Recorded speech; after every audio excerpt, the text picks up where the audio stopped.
Hello, I just wanted to give a sort of rough survival guide for the ferry from Stockholm to Turku. The first step is to ensure that the door is properly locked. Yeah, like that. Well, I don't know, it should be locked from the outside now. When you see, yeah.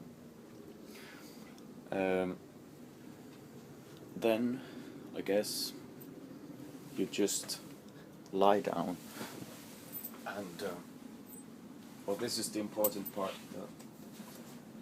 the safety belt should be fastened like this.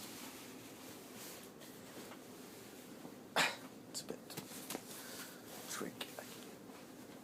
Yeah, it's there now. Yeah. Yeah, adjust it a bit, maybe. Then you just reach for a book and